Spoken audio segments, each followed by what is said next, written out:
All right. I think we actually went live and I ended it because it wasn't streaming to one channel, but it is now.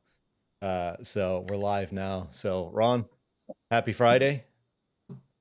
Thank you. Happy Friday. I'm glad we made it. We tried doing this on Thursday, didn't work. Here we are Friday, which is And it, much more fun.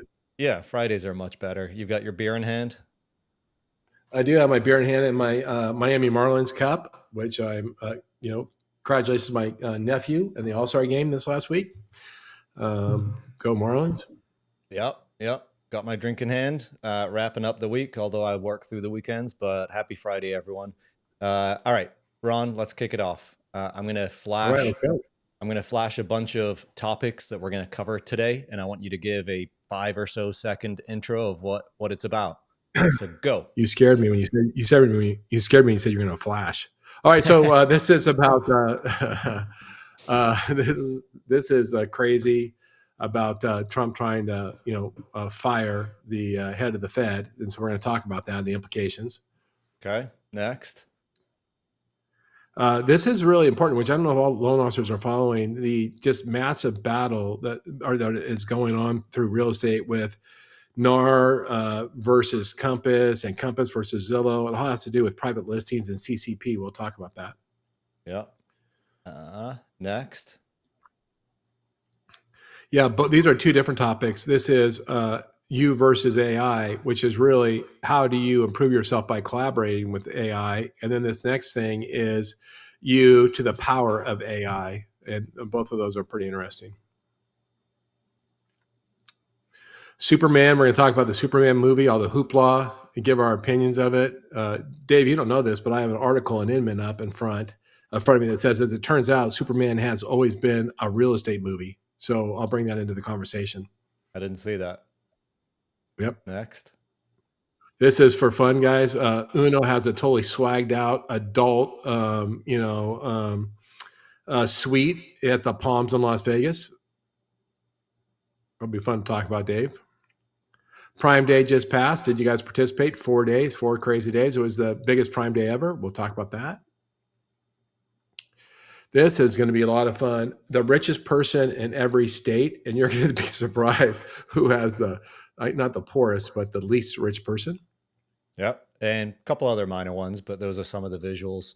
But before we get to that, I'm extending the promo for 1 week.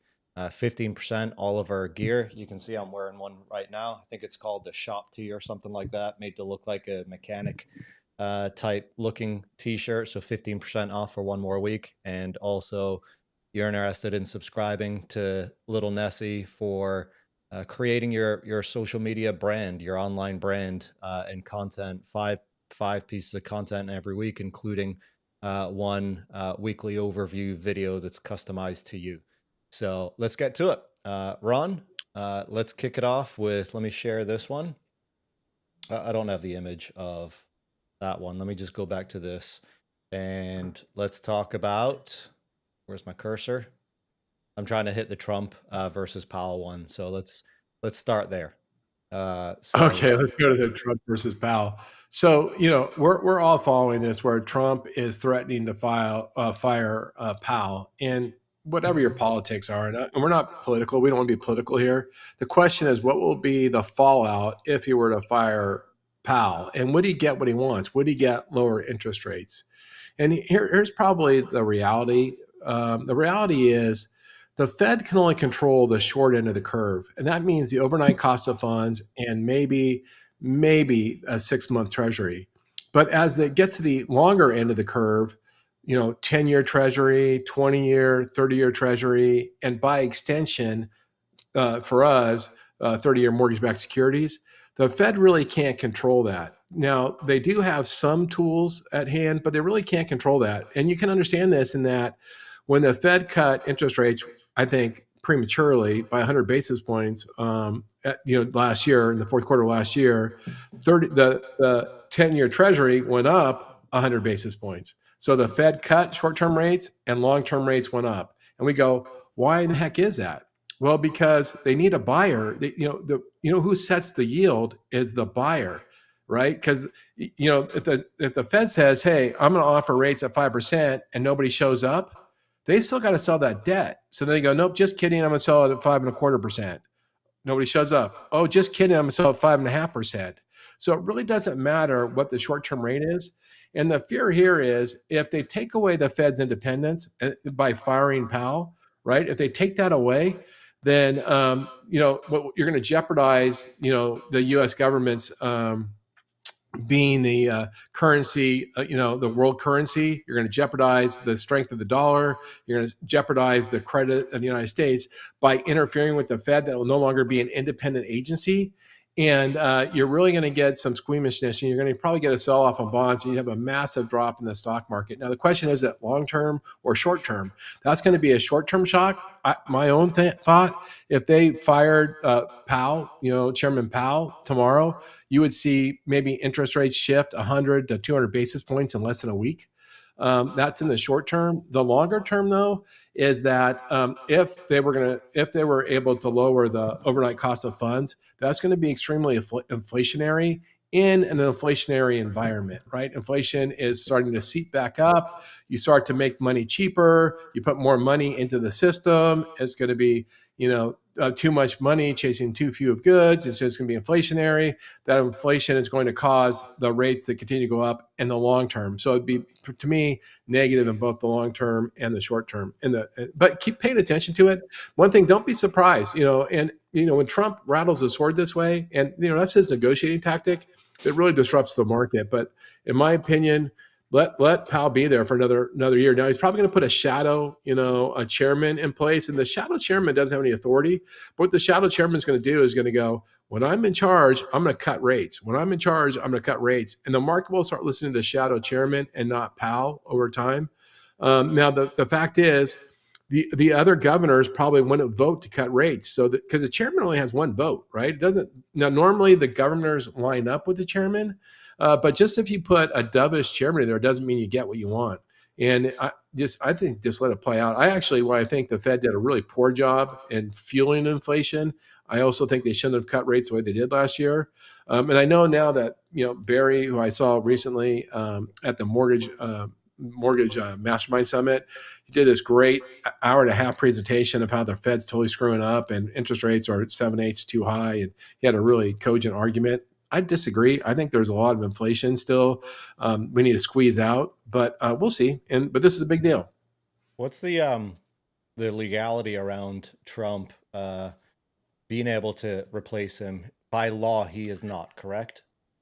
Yeah, what's really interesting, the way they set up the Fed is that they're really not a government agency; they're a third party agency, and so Trump doesn't really have the power to fire Powell unless it's for cause, and cause means fraud, right? And so Trump right now is trying to trump up a case for fraud against Chairman Powell, and what the case is really interesting. Under Chairman Janet Yellen, she's the one that actually, got passed and oversaw the renovation of the Fed buildings, and it was supposed to be like $1.9 billion to update the Fed buildings, which are super old, right?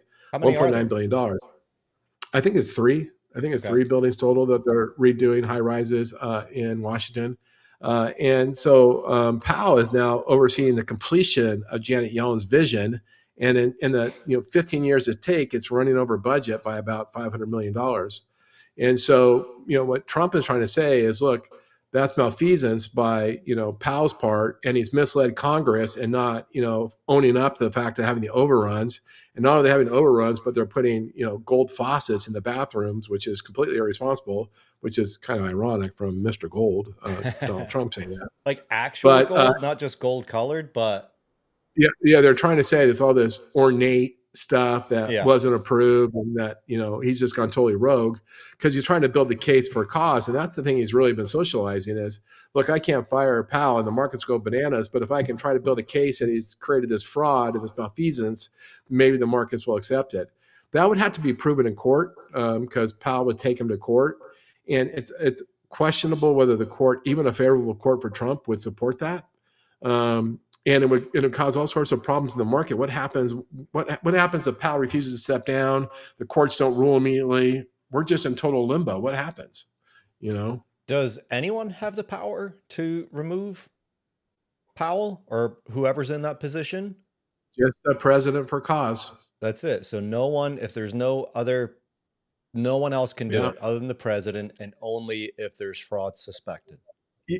I think though that like any other public official, he can be impeached Okay. by Congress, but yeah, yeah, and so, but the bigger, it's not even whether it's right or wrong. It's just the chaos it would create in the marketplace, and Right. if you're in the market, it'd be opposite of what we want. It won't drive interest rates down. I don't think. Right. Right. Um, Right. Okay. Next. This is a really big deal. So we're all aware of these giant lawsuits. The Burnett case that they lost and had to pay $418 million. There's quite a few other lawsuits out there that NAR is going to lose or could lose. And now there's a lot of infighting between the big real estate companies and NAR, between NMLS and NAR, and the portals versus the big real estate companies.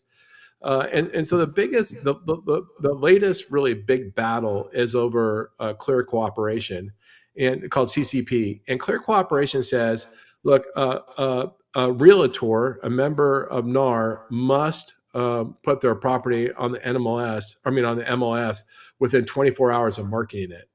And the idea is that way every agent, every buyer has access to every listing. And that prevents redlining, it prevents discrimination. Of course, it creates the most market exposure possible. And we all know from Econ 101, market exposure equals price and speed, meaning the more exposure you have, the higher your house is going to sell, the faster it will sell. Yeah. Well, and this is coming back from a policy in the late 2000s. I think it was back to like in the late, in the mid 1985, 1987. It used to be that every big brokerage had their own listings and they didn't share it. The only way you could, like if Century 21 listed a house, the only way you could see the house is if you went to a Century 21 agent. And that was really exclusionary, not only to buyers, but to other participants in the real estate market. And so NAR passed this Clear Cooperation. Hey, we're going to cooperate. It's in the best interest of home buyers and home sellers. We're going to put them on the MLS. And we're going to share all listings. Well, now that NAR has been somewhat feebled and they have all sorts of infighting and they got a million different battlefronts, some of these real estate companies, largely led by Compass is going, we're no longer going to put our properties on the MLS. What we're going to do is we're going to privately list them. And now this isn't obviously their publicly stated goal, but they have said this publicly. We're going to privately list it, privately market it, and see if we can't control both sides. Not only can we control both sides, but can we start to attract other agents to join our brokerage so they get access to our listings? Now, at the same time, they're going, look, we want to privately list our listings, but we want free access to the MLS. So while we're going to restrict you from getting our stuff, we want all access to your stuff, right? And this is a huge battle. This is another chink in the armor for NAR, who is, in my opinion, they have a very long existential battle. All these battlefronts, in my opinion, it's very likely NAR is not going to make it the way we see them. They have massive budgeting problems right now. They have all sorts of infighting. They got these battles everywhere. They have these lawsuits, and now they have open warfare with their members. They have. They also now have brokerages that are refusing to force their members to join NAR. They're legally trying to force NAR to remove itself from the MLSs. All this stuff is going on, right? Well, Compass does this huge shot across the bow. We're not going to follow CCP. We're not obligated to pay attention to NAR. Right? But they want the benefit of having access to MLSs. So you go, well, gosh, what does that have to do with Compass and Zillow? And by the way, I know you guys have seen a ton of media on this. Make sure you're just paying attention a little bit. But here's the thing. So Zillow, by the way, who makes their money off of, using the feeds from the MLSs, right, to market the properties, and then they get leads to sell back to the agents for their own property. Really kind of a screwy kind of situation. But Zillow goes, hey, look, Compass, and there's like a handful of companies. Hannah, there's a bunch of companies like Compass are doing this. They've gone, look, if you don't follow NAR's CCP, we're not going to let you put property on Zillow. And Zillow has 256 million, visitors a month, unique visitors a month. They are the beast in the whole ecosystem. And so Compass freaks out. Compass goes, because Compass knows that people will not list their house with Compass if their house doesn't show up on Zillow. People want to see their house on Zillow. And so Compass is freaking out and it takes Zillow to court going, hey, Zillow, you can't do this. You're like a public trust. You can't do this. And Zillow gives them the middle finger and goes, we're no public trust. We are none of that. We can do whatever we want. And so then Zillow did a countersuit yesterday trying to squash Compass's rule, but there's bombs going everywhere.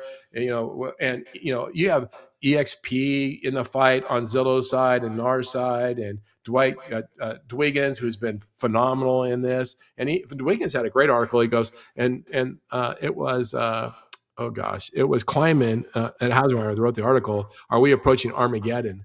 And Dwiggins was really right. He goes, look, three things happen. One, Compass loses. Zillow or NAR, they lose. It's no big deal, right?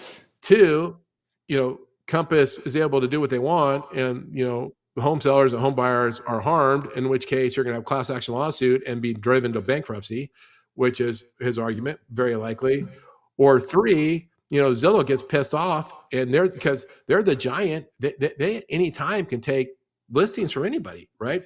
Because they can go, hey, we're only going to give you leads if you're on our Zillow real estate company, right? They have all the money, they have all the leads, they can control real estate agents. And that's what Dwiggins says. He goes, look, Compass is way out of their league. They're trying to play big boy. They're not that big a fish. And if the big fish want to kill them, the big fish will kill them, it's all really super interesting. And the whole thing going back, and I'll get off this, David, but it's going back to Compass is a really interesting company because the CEO and founder of Compass is a Wall Street guy. He's a total Wall Street guy. And so when he came to create a real estate company, he did it as though it was like a hedge fund.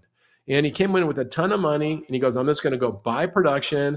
I'm going to buy technology. I'm going to spend a ton of marketing, right? And I'm just going to drive revenue, and I'm going to do it my own way. And I don't care the rules. I don't care a thing. I don't care what's customary. I'm just going to drive, returns from my investors. And so he's really shaking up the whole, the cart here. And I'm not saying he's wrong. And this is another thing. He's going, look, if I can keep the listing private, I can get both ends. Good for me, right? I screw everybody. Good for me. Good for my investors. But they're going, fine, then we're not going to give you access to the MLS. So too bad, So keep an eye on it. Very interesting topic. I've got two things to add. One, I'm going to make fun of you, and then I've got a question. Oh, please. You ready? Yeah, please. How long you been in the industry? 30 years? I can never remember. 29 years. 29 years, 30 years. 99 for 26 years. 99. Yeah, I should remember 99. Yeah, I remember that. The year. Does it count if I didn't do any business that year? Yeah. Was I really in the industry? It counts. But where I'm going is your pronunciation of realtor. When I realtor. Right. When I first got in the industry, I pronounced it like you, realtor, with 3 syllables, and I got hammered over the head from actual realtors. They're like, that's not how you pronounce it. I see that all the time. Oh, realtor, I know. Realtor instead of realtor. Yeah. So that. So here, go ahead. No, please. No, please go ahead. I was going to ask, what is the best outcome of all of this for the consumer? It's so hard. The thing we got to pay attention to is whether NAR makes it as we know it, not just because of this issue, but all of it, right? Yeah. And I think there's going to be new models that come up and kind of a new foundation for real estate, and I think that's going to be okay. And I think, by the way, NAR is doing a pretty good job trying to dig out the hole. The hole is just so deep. But here's the thing. Here's what Compass and the people on the side argue. They go, look, some people want to privately list their house. Like, let's say you're famous or you're rich or you're getting a divorce or you have sick people at home, or you don't want to publicize everything about your house. You don't want to put it on the internet. But NAR has a way to hold all that stuff private. But, Compass says, no, and the other argument, which is actually a pretty good argument, there's 2 other arguments to this, very interesting. The second one is, look, if we privately list it, we can actually do a price exploration so that we set the price, because what they say is MLS works against my sellers. By listing days on the market and listing price cuts, that hurts my seller. So if I can do that whole discovery before I list it, then I have protected my seller from possible, low bids because of the days on market and because of price cuts. the price exploration is their argument. And there's some I can understand that, but to the privacy point, there's already privacy built in if you want to follow it. And here's the thing: it's estimated that less than 1% of sellers need that type of privacy. And the question is, then, Compass, why do 60% of your sellers go through your what's called three-phase marketing, which starts with a private listing? And which is clearly, Zillow has done research, and Zillow said, look, the average privately listed home sells for like 3% less than a house that's publicly marketed. Now there's some exceptions with the super expensive, the $100 million, $200 million houses, but the consumer loses right now if they don't get free access to the market, in my opinion. And the other thing is, if let's say that I freely list my property, well, then I could easily be redlining because my sphere of influence may not get to every demographic in the marketplace, right? And that's why there's a huge legal jeopardy to this. Let's move on. Yeah, there you go.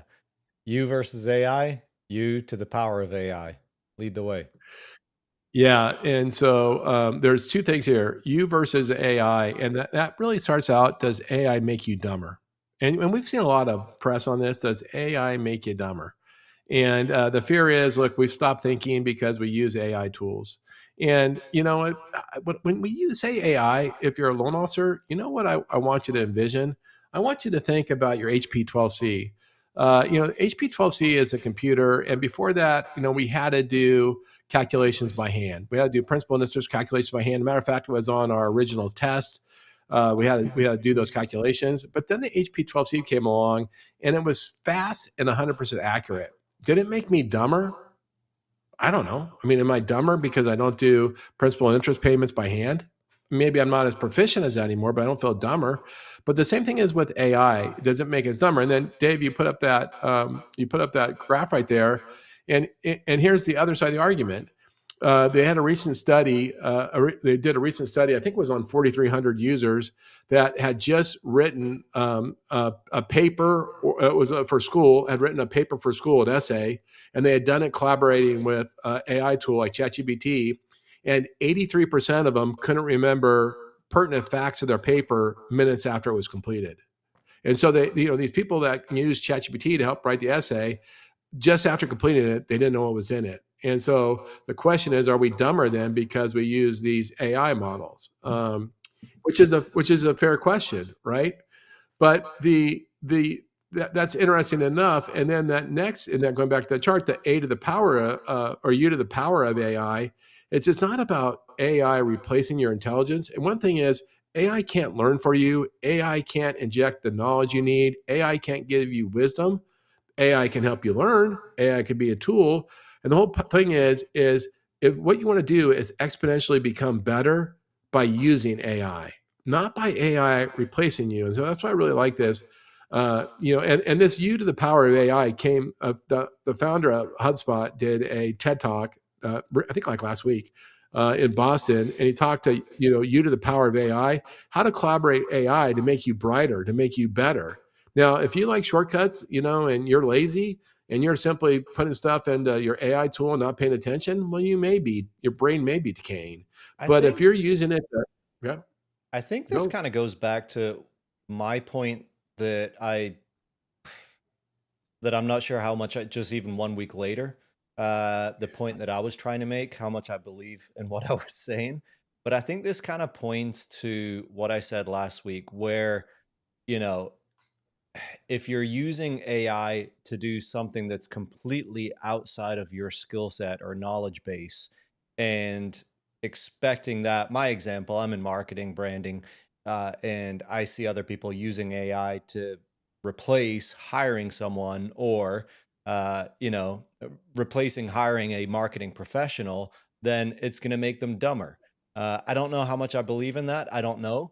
But I think there's a tie in there to where if you're using AI for something that's completely outside of your knowledge base, you have no idea about, and relying on it 100%, I think it can make you dumber.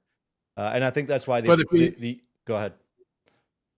I was going to challenge you. If you don't know anything about it, how are you dumber by it doing it? Like you're not smarter, but you didn't get any dumber.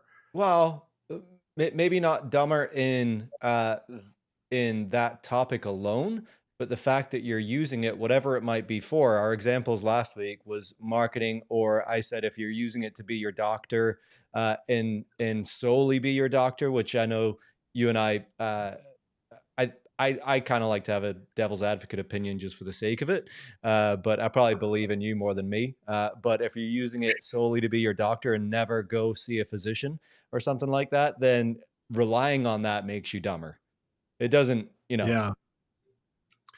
I got an interesting thing about this. I don't know if we talked about this, Dave, but I did a LinkedIn post on this earlier this week about do AI tools make you dumber? And I shared a couple articles. I shared that I just shared a couple articles by LinkedIn post, and then I immediately did.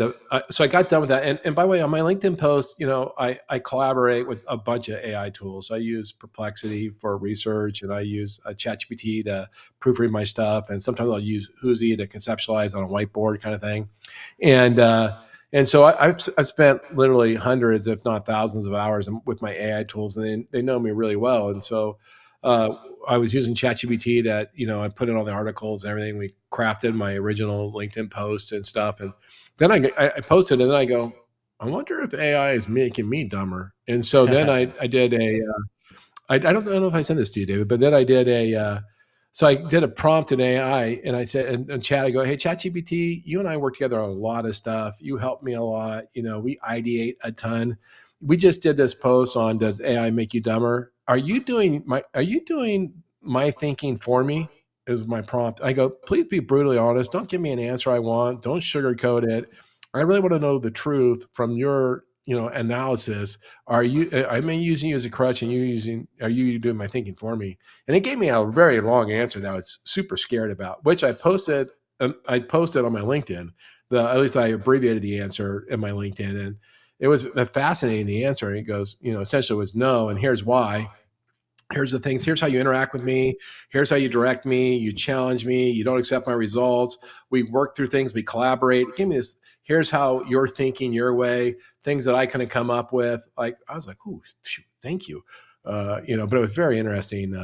Exchange with ChatGPT. How many times have you cursed AI, ChatGPT, or any other? Zero. Hmm. I've done it once or twice. Once or twice today. No, not today. I'm like, stop it. That wasn't what I said, but I, I, I'm so polite, and Belinda, my wife, I'm sure is one of our many listeners right now. But I'm so polite and cordial to ChatGPT that somewhere borderlines on making Belinda jealous to pissed off. I mean, my sense is she feels like, why can't you treat me that way? It's legitimate, probably, right? right. Um, but no, I'm super cordial. Um, I was just testing something real quick. I That's a wanted to weird see pop up. Like, what. Yeah, I wanted to see how comments looked. It's the first time I've tried this, but yeah, there we go. Just a quick live demo, or a quick test. But anyhow, there we go. Let's move on, Ron. yeah. Where are we going to next? Let me see. So, ooh, all right. This was Ooh. more. This was more Ooh. my topic. You saw the movie? I did. You were so excited about it. I go, and I wanted to be one with you. So I'm like, Glenda, let's go to this movie. And so we went to the movie, even though we're not superhero type people. Yeah. But I wanted popcorn, so it was good. And You know, it was super cold in the theater. I think the reason I was excited about it was not so much the movie itself, but all of the chatter with how common and how popular and how constant superhero movies are now with the Marvel MCU and Endgame, the last one of the first phase or whatever. I think at the time was the biggest movie in box office record, and then they just started to slip and fall, and then DC just fail after fail, movie after movie. I'm not a massive superhero movie buff, any of that stuff either, but I do enjoy movies. But the thing that really intrigued me most was just the chatter around it and how there was so much hate, so many trolls and that kind of thing, and such a diehard fan base on both sides that that really just kind of intrigued me. That I found it just very silly of how of simply how people were trolling online, arguing for the old Superman director and actor with Zack Snyder and Henry Cavill versus the new one. And I just found it fascinating of how passionate people can get and how mean and how gross people can get online with that. I'm a big James Gunn fan. I love all of his recent stuff, Guardians of the Galaxy and a handful of others. But that was my main thing. So I went to the movie, absolutely loved it. It was a complete fresh take on where superhero movies have been going.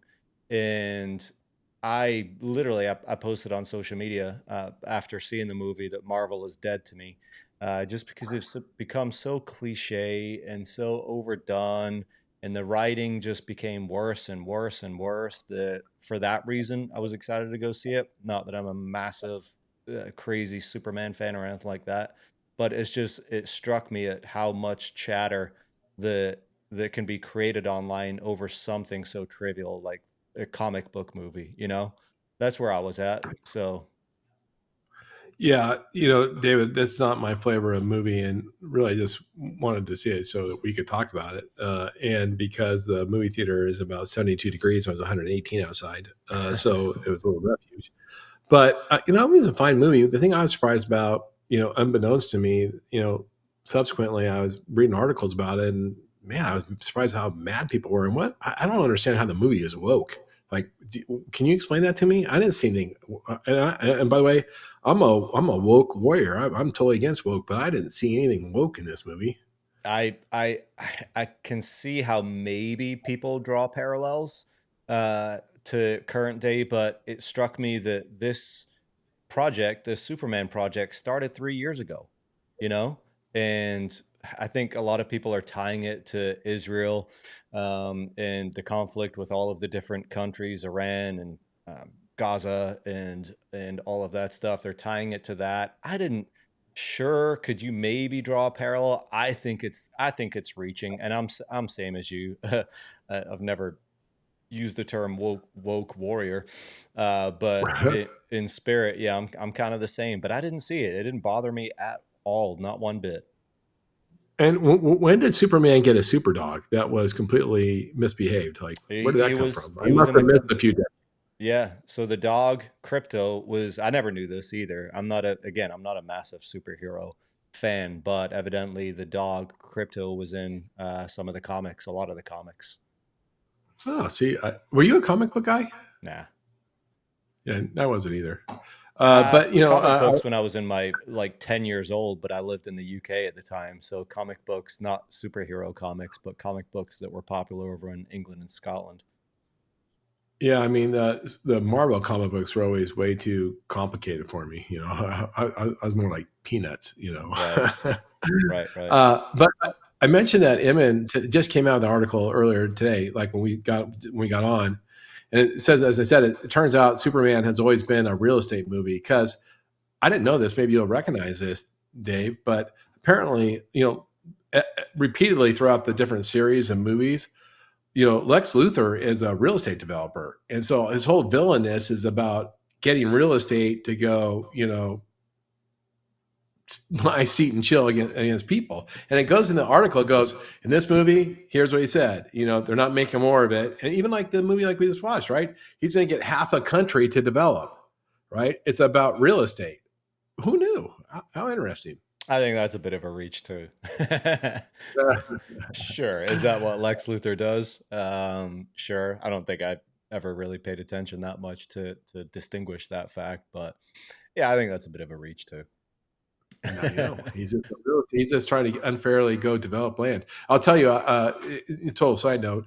I was at a builder conference, and I was at a dinner with a bunch of builders, and they were really some of the bigger builders of the country, kind of thing. And they're like, we're talking about current events, and they're what really pisses you off that's happening in the world today. And you know what the sentiment was at the table? like, how come builders are always made as evil villains? Like, we're the backbone of America. We build houses that serve the American dream, but every movie, the villain is like, and then this bad developer came in and started to mow down houses, and then they built a development, and everybody got cancer. Like they're like more than half the villain, like the villain's, plot line is about a builder that's done wrong. Like, what are we doing wrong? Like, why are we picked on? It was very interesting sentiment. I think the fact that in movies they play to extremes on every side of the equation. So, who are some of the extremes in money? Real estate developers. So they play to the extreme of that, and uh, Donald Trump's an easy target. On uh, yeah, I don't know. And there's still a few people in today's politically correct world that you can vilify. Apparently, builders are on the list. Right? Yeah, any billionaire is on the list, but real estate is easy. So, all right, enough That about could be a super. segue. Did you time that to a great segue? Do you know the next one I'm pulling up? That's what I'm saying. Was that a segue? No, I don't think it was. Oh, Here's where I dude, was that going was next. perfect. I've been so slick. You I might got recruited to the big leagues if that was your say. Oh man, missed it. That could have been a good segue. I see it now. This is All right. purely funny. This is purely funny. I don't remember where I saw this, but Uno is doing pop up like social clubs. And the idea is Uno goes adult, and so they're starting Gross. this weekend in the Palms Casino. They have this massive penthouse suite called the Uno Suite. And the reason why it's appropriate today is that they raffled the suite one night for you can win one night at the suite for it's tomorrow Sunday, actually Sunday night. But the suite comes with Uno tables. You see two here, 24/7 Uno dealers, like a pool table tricked out in Uno, and then it has a bunch of not proprietary but unreleased games like Uno Golf, and there's like Uno Screw 'em or something like that. And it's just who knew, right? But it made my I don't know about you, David. Maybe this tells you that maybe I need to go to church more, but what kind of adult Uno games could you create? Like you know, maybe I need to Yeah, get into the card it's game very business. it's I don't very know. interesting that they decided to double down or put as much investment into the Uno brand as opposed to I don't know what are. I've never been a huge Uno fan. Sure, I've played it, but I'm surprised that they thought that would bring in the amount of revenue over another game brand or a non-game brand. Are there that many Uno enthusiasts out there? I think they're obviously trying to rebrand and target adults, thinking it's a bigger market. I guess they want to somehow steal some of the Pictionary market. Yeah, interesting. I don't think we need to stay Do on that topic. adults play games? By the way, do the adults even play games? Like, and what games do? Oh, you're a game player. Hold on. You're an expert. Do adults play game, and what games do they play? The King household is known as gaming warriors. We host adult game nights. Have you ever seen that movie? I think it's called Game Night. I don't know. No. It's a good movie. Pretty good movie. It's probably 8, 10 years old. I don't know. But yes, my wife and I are actually infamous for hosting adult game nights. Not how it sounds. But what we've migrated to, it used to be a bunch of board games and cranium and uh, stuff like that, but it's migrated to more minute to win it type games. Lots of ping pong balls, lots of solo cups, lots of that kind of thing. And I would typically have prizes and that kind of stuff, and keep score with poker chips. You win first place, you get 5 poker chips. Second place, you get 3, and so on. But yeah, we love games. I'm not sure where I was going with that, but you've never been into that. The only game that we play as adults at parties is left, right, center, which somehow has turned into a drinking game in our world. What is that? Left, right, center. So let's let's say you have $3, right? And if you roll dice and it says left, you got to do $1 to the left. If it says right, you got to do $1 to the right. If it says center, you do $1 to the center. The last person with $1 wins the pot. Now, I'm saying $1. I play with groups that played for a lot more than $1, so it could be 10 people playing. It could be, and it's fun, and people are cussing and drinking, and that's the only game we've really played as adults at, say, parties. I think I have played that game or something similar. But anyway, uh, I let's. was I was at a very inappropriate, I don't remember what it was, some team building event at a branch one time, and they played, Words Against Humanity, which was completely inappropriate. uh, have you played that? It was completely inappropriate for our business event. I have. Yeah, I can't imagine playing that at a business event. As I was saying that, I was And, like, wait, I've actually played that one time. and, It and was. they didn't pull any punches either. It was, and some people at that game might be listening right now or listening to the tape. You'll agree with me. It was time to leave. And Bill, you're probably gonna listen. I was saying we got to go. Time to go. We got to go. All right, before we move on to Prime Day, I just want to Yeah, stop and say that in the title of this video, this is a complete smorgasbord. I don't even know how to pronounce that word. Smorgasbord. that's Smorgas, good. smorgish, Yeah, or smorgasbord. smart. This is a Good. complete Good for smorgasbord of topics.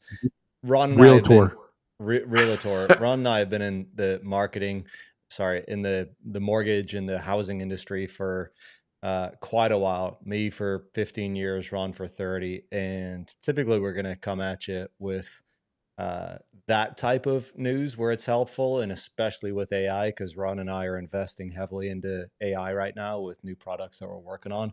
But this week, we just thought we'd have fun. It's a Friday, so these are pretty random topics. But Ron, do you want to lead off the way with this one?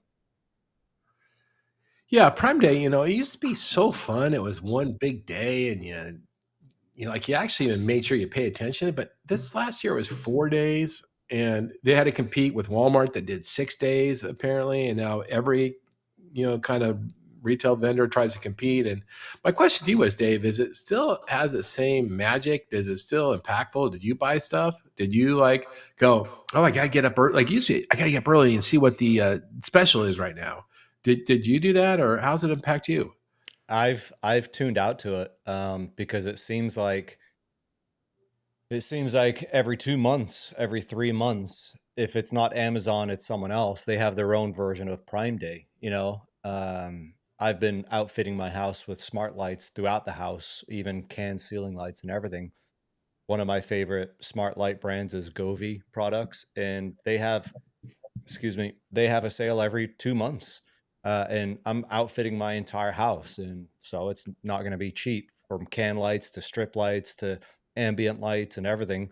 And they have a Prime Day, or the biggest sale of the year. It's Father's Day, it's Mother's Day, it's Easter, it's, of course, Thanksgiving, it's Christmas, it's every holiday. It's like they have a sale. So to me, it's like that's just becoming the norm. So I wait for Yeah. Prime Day for larger purchases or medium sized purchases. I'm like, I'll just wait for the next Prime Day or whatever that company's version is. So I've become tone deaf to it. Yeah, what's interesting is so they had the Prime Day, which is 4 days now, was their highest selling Prime Day. But one of the interesting things is that what shifted is people used to look for Prime Day to reward themselves and to buy big ticket items. But in this last Prime Day, 60% of the purchases were for staples. And but Amazon apparently is okay with that because they're trying to get into the staples business: toilet paper, paper towels, shampoo, soap, that kind of thing. And so even if they can, attract people during Prime Days to buy that stuff at a discount, then it will get them hooked to go to them regularly for those type of things. And so that's an interesting shift.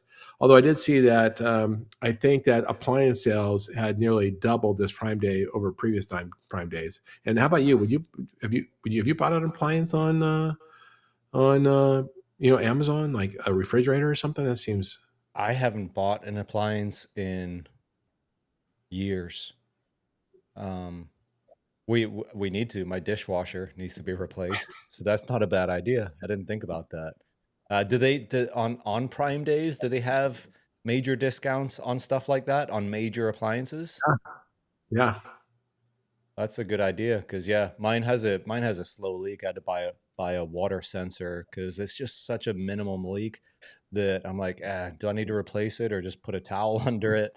But yeah, but it's been years and years and years since I bought an appliance, so not really. Do you know the number one appliance retailer in the United States? No, let me throw a guess out there. Uh, the first thing I go to is it was one of the two, Lowe's or Home Depot. But I'm guessing that the fact that you asked me that You're right. No, question, it's you're right. it's No, not you're one of. right. Oh, You're is it? right. Okay. I believe it's Lowe's, but who would have thought? I mean, you go to a appliance store. Not Oh today. no. You go to your hardware store. Yeah. No, I never would have thought. I don't even know of an appliance store around here. I consider Lowe's an appliance store, a tool store. Yeah. Um, And they do a great job. I love buying appliances at Lowe's and Home Depot. They do great. I mean, they come up, they install it, they take the old stuff away, and it's great. yeah, yeah, yeah, yeah. Anyway, Yeah. um, but hey, I'm not against people trying to compete with Amazon and Amazon trying to compete with everyone else and having a half a dozen Prime days every year. That's okay with me. Yeah, it's something like something like I read. I don't. This I might be a little off, but 60% of the items bought on Prime Day were delivered same day. Hmm. It's But like to the your but majority of stuff. but to your point, there were kind of most staple products like toilet paper and that kind of stuff. Does your state have delivery by drone yet? Walmart does. You sent me that link. Yeah, So Walmart, isn't that in crazy? association with the other company, you can do drone delivery. Yeah, isn't that crazy? And Prime, same thing. You're going to start getting drone delivery in all 50 states, and it'll make it far cheaper to go to the rural areas. Right, right. All right, let's switch gears. Here's where we're going next. Yeah, so this was a Visual Capitalist article, and it was the richest person in every state. And the richest person I think was Bezos, and he's in Texas now. I don't have the chart in front of me. It was like 233 billion or something. And of course, yeah, California and Florida had multi-billionaire kind of people. But the thing that caught my eye is who had the least rich person, and every state in the country had at least a billionaire. And there was a few states, a couple in the South and a couple in the Midwest that their billionaires were like 1.5 billion or something, not that giant. But there was one state that didn't have actually a real billionaire. It was and can you guess it? And the richest person in the state was $430 million. Any guess on what state that was? And David, I think you know the answer Yeah, you because you asked have me the to chart. guess. Yeah, you asked me to Yeah. guess the other day. It is Alaska. Alaska. And what's crazy is that Bill and I were talking about this. When you think about wealth, you go, okay, states that have enterprise or a lot of natural resources or giant government contracts all lead to a ton of wealth, right? So you have a lot of billionaires in the Washington D.C. and the tri-metro area, and you have a ton of billionaires in California and Silicon Valley, and sometimes you have billionaires around real estate, and sometimes you have billionaires around manufacturing, like Detroit. But you go in a state like Alaska that has unbelievable resources. It has oil, right? It has gold. It has a ton of government in it, right? How do you not have billionaires? Well, my no duh aha on this is it's not that they don't create people that make billions, it's just the billionaires move out of the state. They're like, okay, I made my money. I'm going to Florida. I don't need to be in the Arctic here. And so it's not that people don't create the wealth in the state, it's that they choose not to live in the state, is what I think the answer is. Are there any on here that surprise you, Ron? I just saw one Nothing, that only surprised me.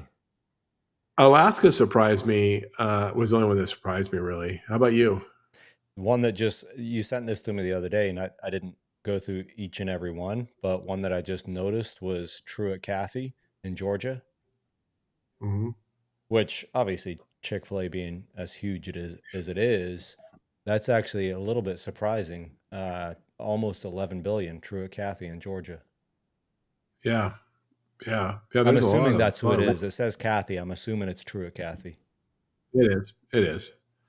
But interesting. So anyway, I just found that interesting. Not useful, but interesting. Yeah, I think I was a little bit, maybe not surprised to see Bomber in there. No, no, I wasn't surprised, but I'm not even sure if I knew if he was in Washington.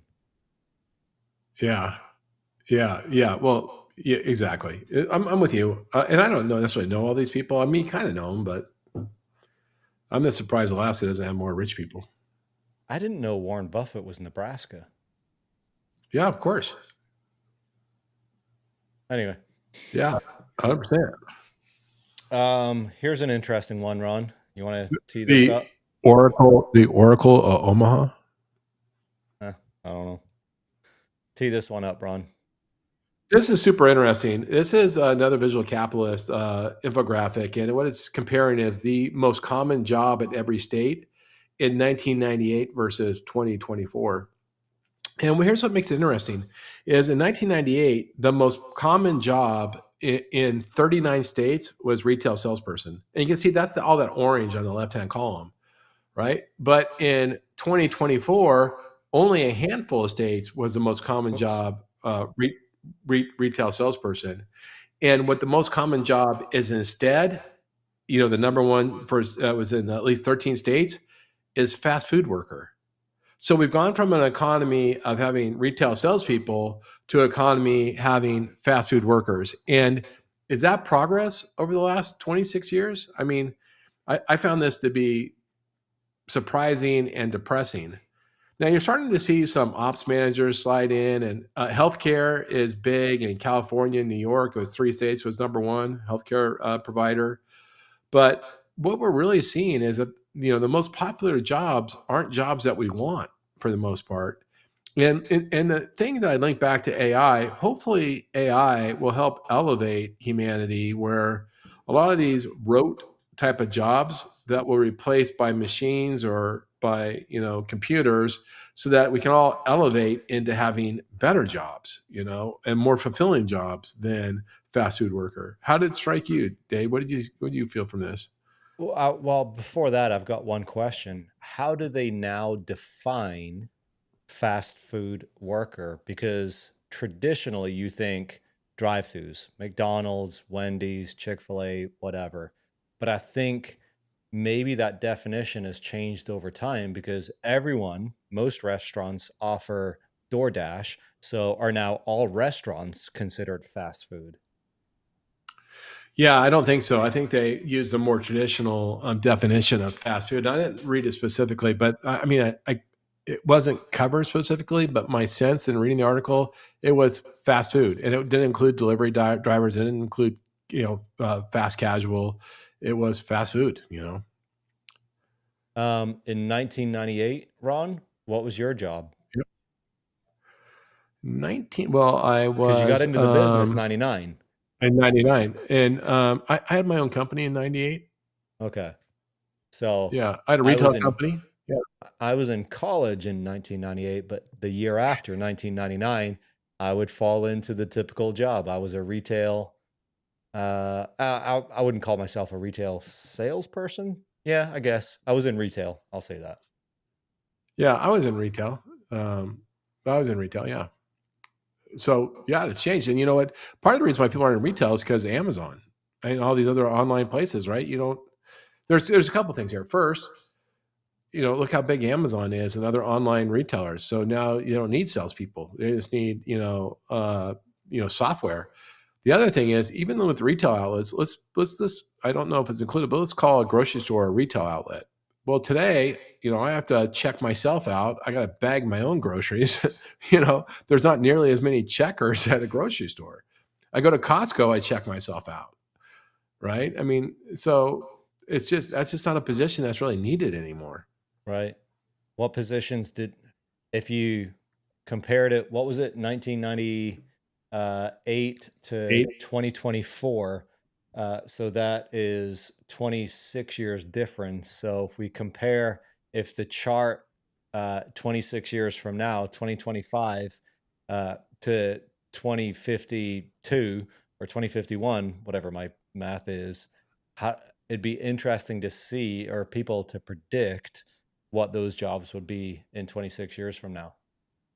It's going to be like a gig economy, an influencer, a podcaster, that they democratize this. There's a really interesting, maybe we'll talk about this another time, David, but there's an interesting train of thought that today, young people have the most opportunity to become millionaires and billionaires. It used to be that you had to do your service and put in your time. It would take 20 or 30 years to become a millionaire and then a billionaire. But today you can be an overnight billionaire. You can be a 20-year-old, be a billionaire. And so it's a totally different world today. Yep. Alrighty. I think we had one more topic, but we're at 55 minutes, so we'll call it at that. And maybe we'll add that next week. But there's probably no one, because of the topics that we've talked about today, there's probably no one still watching this live show. Maybe they'll watch it later. But let me flash these up one more time. And nobody that's watching is going to watch this long. So you can yeah, feel free to say whatever you want. Maybe we just need to recognize the fact that, Ron, this is just a weekly call between you and I where we just talk about shit. Which I enjoy. So isn't all conversation about that? Pretty much. So anyway, one more week. If I doubt anyone's watching it, well, I can see how many people are watching, but one more week. Friday at 6 or whatever. One more week, 15% off. We've got about a dozen at least loan officer related t-shirts that are designed to be kind of conversation starters. They look kind of cool, trendy designs, but with intention for them to be conversation starters out in the wild. 15% off. Use code Nessie at checkout when you go to littlenessie.com/store. And then 50% off your first month if you want to subscribe to our weekly content, where everything's 100% customized to you. And use 50% off your code. You've got the QR code right there. You can find it at littlenessie.com. So, Ron, any last words, or are we good to go? Yeah, Dave, when are you going to let me design a shirt? Never. I got ideas. I got good ideas. I've been at 2 companies now, at least 2, maybe 3, where they had any employee can design their next t-shirt. And I just kind of like, no, I don't want to do this, but we did it. It was great. But Dave, you got that a was comment. That was my initiative of the last company, by the way. Yeah, you what? Thank you. That was my initiative at our last company. Thank you. So it was a great, and it was great. It was a great culture moment, but the actual t-shirt every time I was not a fan of, but that's okay. But a great culture building initiative. And the last one we had, which was my initiative, which was great, I thought. But I submitted at least 30 ideas, which you were very critical of. There was no love there at all. You're like, these. I can appreciate it for what it is. It's a great culture building initiative, but I never seen a good design come out of it. But that's okay. But the employee design shirts are the best selling shirts in the store, right? Yeah, he sold 217 versions of it. I'm kidding. None of mine. You rejected all of mine, so thank you. But maybe I'll have one in the store someday. There you go. All right. Well, now that AI is a thing and you can maybe design stuff that's a little bit better than you can create. So would it be AI? Yes, I'll stick with my stick figures. Yes, it would. All right. That's a wrap. Happy Friday, everyone. We'll see you next week. Happy Friday. Have a good weekend.